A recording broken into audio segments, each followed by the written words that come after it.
بسم اللہ الرحمن الرحیم۔ حضرت عیسیٰ علیہ السلام بے حد ذہین اور نیک نبی تھے۔ آپ صرف 33 سال زندہ رہے۔ آپ کی زندگی کے آخری 3 سال تبلیغ اور اصلاح و رہنمائی میں گزرے۔ آپ کو لوگوں کی جسمانی اور ذہنی صحت سنوارنے کا بہت اشتیاق۔ آپ نے اپنی زندگی کا ہر لمحہ محتاجوں اور مریضوں کی خدمت کے لیے وقف کر رکھا تھا۔ آپ اپنے مشن میں اس قدر مگن رہے کہ مکان بنانے یا شادی کرنے کی نوبت تک نہ آئی۔ اصلاح و تبلیغ کے لیے آپ کو جو مختصر سا وقت ملا اس میں بہت کم لوگ آپ پر ایمان لا سکے۔ اکثر لوگوں نے آپ کی باتیں سننے سے صاف انکار کر دیا۔ بے شک لوگ آپ کی شدید مخالفت پر اتر آئے۔ کئی بدفطرت افراد نے آپ کے قتل کے منصوبے بھی بنائے۔ اذیتوں، دقتوں اور مخالفتوں کے باوجود آپ نے اپنا عظیم اصلاحی مشن جاری رکھا۔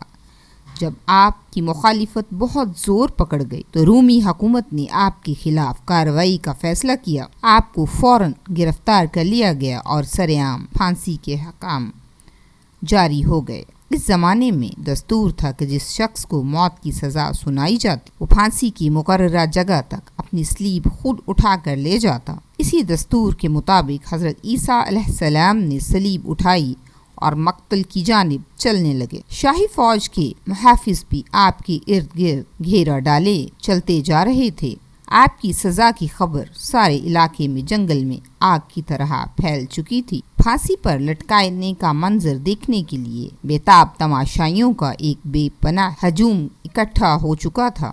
حضرت عیسیٰ علیہ السلام سلیب اٹھائے مقتل کی جانب جا رہے تھے۔ آپ کے آگے پیچھے دور دور تک لوگ ہی لوگ تھے۔ ہر جگہ بھیڑ بھاڑ اور شور و غل تھا۔ بھیڑ بھاڑ اس قدر زیادہ تھی کہ ایک بہت بڑے جلوس اور میلے کا سما بن چکا تھا۔ اسی بھیڑ میں ایک سادہ لو شرارتی دیہاتی شمون بھی شامل ہو گیا۔ ظاہری شکل و شباہت میں اس کی صورت حضرت عیسیٰ علیہ السلام سے بہت ملتی جلتی تھی۔ محض تماشے ہنسی اور مذاق کی خاطر شمون ان لوگوں میں گھل مل گیا جو حضرت عیسیٰ علیہ السلام کے قریب چل رہے تھے۔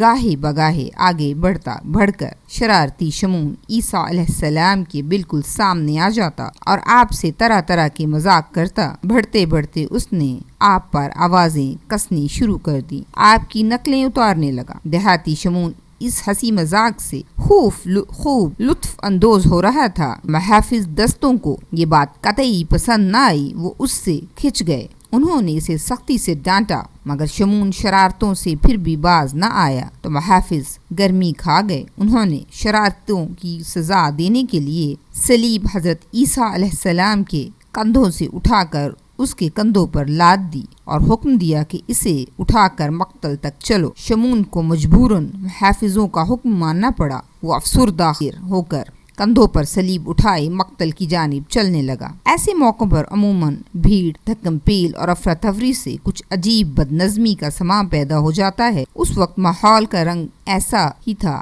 چونکہ شمون کی شکل آپ سے بہت ملتی جلتی تھی اسی لیے ہجوم کی اکثر لوگ یہ امتیاز نہ کر سکے کہ سلیب کس نے اٹھا رکھی ہے۔ غلط فہمی اور بد نظمی کے اس عجیب ماحول میں حضرت عیسیٰ علیہ السلام کچھ دیر سلیب کے بغیر ہولے ہولے چلتے رہے اور پھر رازداری سے ہجوم سے چلے گئے اور کسی کو شک و شبہ تک نہ ہو سکا کہ بھیڑ بھاڑ سے نکل جانے والا شخص کون ہے۔